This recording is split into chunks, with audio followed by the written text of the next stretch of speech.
Good morning everyone. Myself Sunita Misra, Hindi teacher 3rd to 10th। तो बच्चों आज हम पढ़ेंगे हिंदी सब्जेक्ट सेमेस्टर 1 क्लास 6।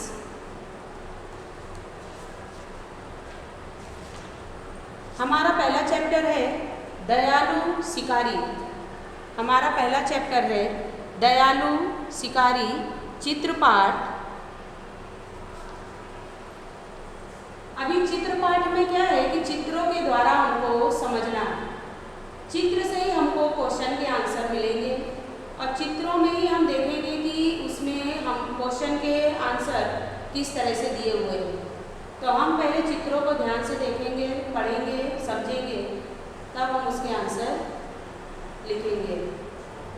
तो इस चित्रपाठ में हम देख रहे हैं कि हमारी ये पिक्चर दी हुई है। इस पिक्चर में इसका इंडेक्स ऊपर दिया हुआ है कि इस पिक्चर में क्या क्या हो रहा है। तो ऊपर दिया हुआ है कि इस चित्रपाठ में हिरन का शिकार करने के लिए शिकारी जंगल में गया हुआ है। जो इस पिक्चर में दिख रहा है कि हिरन है, जंगल है और इधर शिकारी है जो छिपकर वार कर रहा है। तो इस चित्रपाठ में हिरन का शिकार करने के लिए शिकारी जंगल में गया है। हिरनी ने एक छोटे से शावक को जन्म दिया है। उसी समय वह शिकारी की गोली का निशाना बन जाती है। शिकारी हिरनी के पास आता है, देखता है कि गोली टांग में लगी हुई है। वह पछताता है और वह हिरनी और उसके बच्चे को डॉक्टर के पास ले जाता है। बाद में जंगल में उसी जगह छोड़ जाता है। तो इस चैप्टर में पिक्चर के अलावा ये भी बताया है कि किस तरह से एक शिकारी का हृदय परिवर्तन होता है कि वो उसके बच्चे को देखकर उसके मन में जो कि उसको मार के और उसको मांस खाने की इच्छा थी, लेकिन उसने उस शावक को देखकर उस शिकारी का मन कैसे बदल गया और उसने उसको किस तरह से उसी जंगल में इलाज के बाद छोड़ दिया। तो इसमें एक शिकारी का हृदय परिवर्तन भी बताया गया है। तो इस चित्रपाठ में पशुओं के प्रति मानव का कैसा व्यवहार होना चाहिए और संसार में सभी को जीने का अधिकार है, ये बात भी बताई गई है। तो इस चैप्टर में हम ये भी समझेंगे। तो पहले पिक्चर में दिखाया गया है कि एक हिरनी जंगल में घूम रही है। दूसरे में वो घूम रही है और उसके पीछे के पेड़ दिख रहा है। उस पेड़ में देखिए किस तरह से शिकारी पीछे छिपकर बैठा हुआ है और हिरन का इंतजार हिरनी का कर रहा है। तीसरे में जब वो गोली के सीध पर निशाने पे आई है तो वो उस पर गोली मार रहा है। चौथे में दिख रहा है कि गोली की आवाज़ सुनकर हिरनी इधर उधर भागने लगी है। पांचवें में जब वो हिरनी अपने शावक के पास जाकर बैठी है तो गोली साफ दिख रही है कि उसकी टांग पर लगी हुई है। 6 नंबर पे देखिए कि उसका पीछा करते हुए शिकारी उसके पास पहुंच गया है। पहुंचा है तो उसने क्या देखा है कि उसकी टांग पर गोली लगी हुई है। 7 नंबर में उसने देखा कि जो गोली उसकी टांग में लगी हुई है उसने उसके बगल में देखा कि अरे इसने तो एक शावक को, एक बच्चे को अभी अभी जन्म दिया है जो कुछ ही घंटे हुए हैं। उसको देखकर उसको दया आई और उसने क्या किया कि हिरनी को गोदी में लेकर एक अस्पताल की ओर चल पड़ा। वहाँ गया और उसने उस अस्पताल में उसका इलाज कराया। इलाज कराने के बाद आप देख सकते हैं कि 9 नंबर की पिक्चर में उसने उसको उसके बच्चे के साथ जंगल में वापस छोड़ दिया। तो इस स्टोरी में हमें ये पता चला कि किस तरह से एक शिकारी को मांस खाने की इच्छा हुई थी और उसने कैसे गोली चलाई और गोली चलाने के बाद जो उसका हृदय परिवर्तन हुआ वो आपने इस पिक्चर में देखा। तो इसीलिए तो कहते हैं कि इंसान के अंदर पशुओं के लिए प्रेरणा यानी दया होनी चाहिए। इंसान के साथ साथ जानवरों को भी इस संसार में जीने का अधिकार होता है। तो इस पिक्चर में ये बात बताई गई है।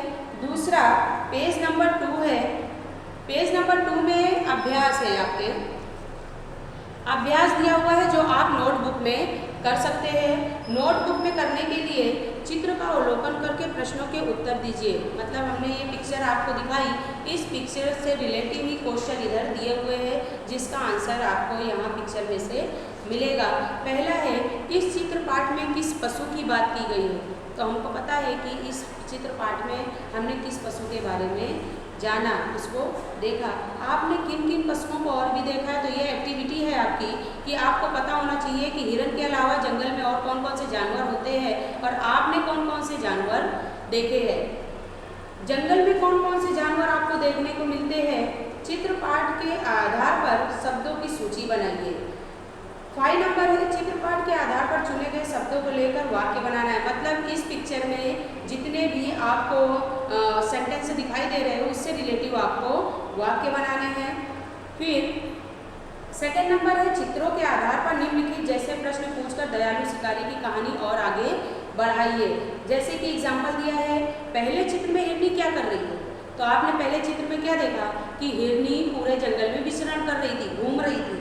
हिरनी जंगल में क्या खाती होगी, वो तो हमको पता है कि घास खाती होगी और भी मुलायम वस्तुएं। हिरनी देखने में कैसी है, हिरनी देखने में एकदम तंदुरुस्त और मोटी ताजी है। शिकारी हिरनी का शिकार क्यों करना चाहता था, क्योंकि उसको मांस खाने की इच्छा हुई थी। गोली मारने के बाद शिकारी ने क्या किया, शिकारी ने उसकी मरहम पट्टी कराई, उसका इलाज करके उसको वापस जंगल में छोड़ दिया। हिरनी के समीप जाकर शिकारी ने क्या देखा था, उसने देखा था कि उसने अभी ही तुरंत ही एक शावक यानी बच्चे को जन्म दिया था।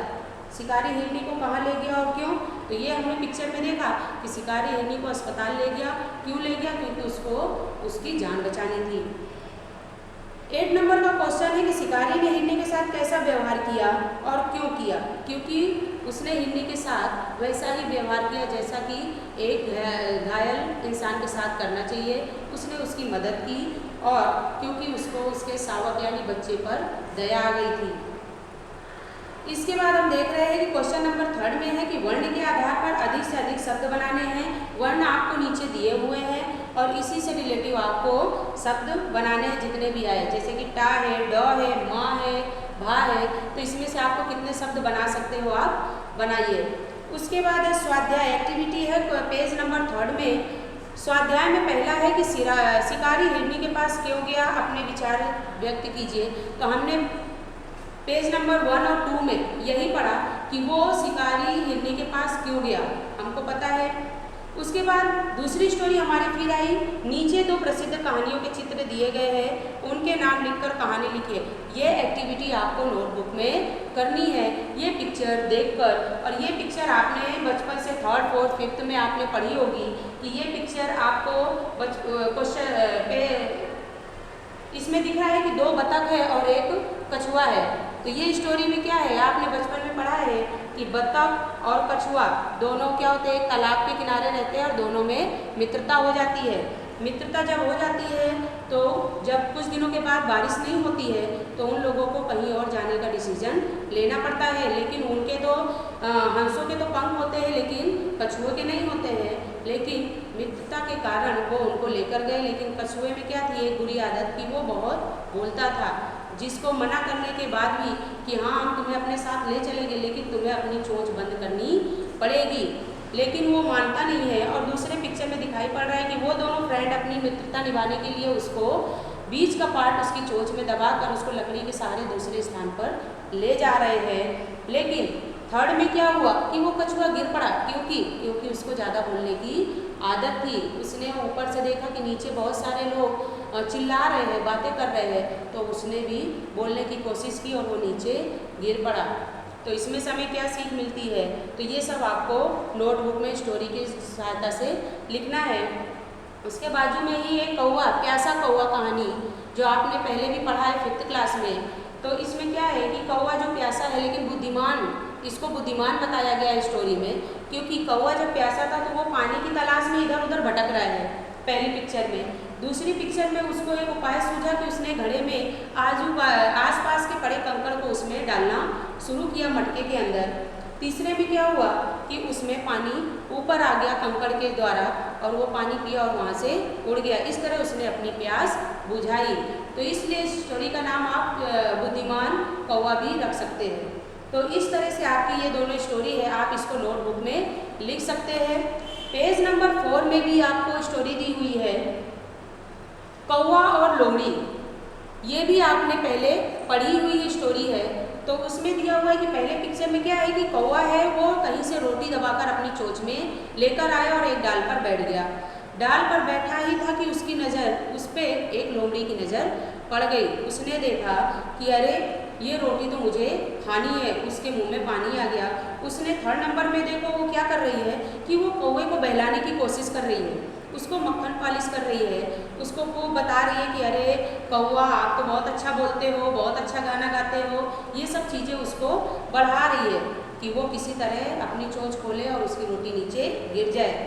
5वें नंबर में उसने जब इतना सुना कि अरे मैं तो बहुत अच्छा गाता हूँ, उसने बोला हाँ तो आप गा के बताइए मुझे आपकी आवाज़ बहुत पसंद है।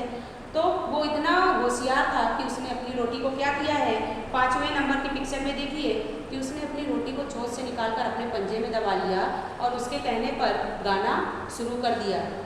ये देखकर लोमड़ी को बहुत गुस्सा आया और पछतावा आया कि मैं तो इसको मूर्ख समझती थी, लेकिन ये तो बहुत बुद्धिमान निकला। उसने तुरंत वहाँ से निकल जाने में अपनी समझदारी समझी। तो इस तरह से ये स्टोरी हमारी, ये भी आप नोटबुक में लिख सकते हैं। उसके बाद पेज नंबर 5 देखिए, उसमें क्वेश्चन नंबर 4 है कि स्टोरी 2 और 3 में आपको कौन सी कहानी सबसे अच्छी लगी और क्यों। तो ये आप लिख सकते हैं नोटबुक में। नीचे दिए गए शब्दों के विरोधी शब्द घेरे में से ढूंढकर उनका वाक्य प्रयोग करना है। तो ये आपको यहाँ पर दिया हुआ है, शब्द आपके सामने है, उनका अपोजिट वर्ड करके उनको वाक्य प्रयोग करना है। उसके बाद नीचे दिया हुआ है कि आप पढ़ चुके हैं आगे कि संज्ञा किसे कहते हैं, नाउन किसे कहते हैं। तो किसी व्यक्ति, वस्तु, स्थान या भाव को प्रकट करने वाले शब्दों को संज्ञा कहते हैं। तो इसमें एग्जाम्पल आपको नीचे दिया हुआ है कि नीचे दिए गए वाक्यों में से जो संज्ञा है उन्हें रेखांकित कीजिए। तो एग्जाम्पल के साथ में आपको नीचे सारा दिया हुआ है, आपको इसको भी नोटबुक में फिलअप करना होगा और इसमें से जो नाउन शब्द है उसको अंडरलाइन करना होगा, जो बॉक्स में आपके बुक में दिया हुआ है। उसके बाद नीचे 7 नंबर का है अंदाज अपना अपना। ये आपको होमवर्क में है कि यदि शिकारी की जगह तुम होते तो क्या करते। तो इसके बारे में कोई भी आपको 10 या 20 लाइन जितनी भी आती है आप नोटबुक में लिख सकते हैं कि यदि शिकारी की जगह तुम होते तो तुम क्या क्या कर सकते थे। चलिए फ्रेंड्स, थैंक यू।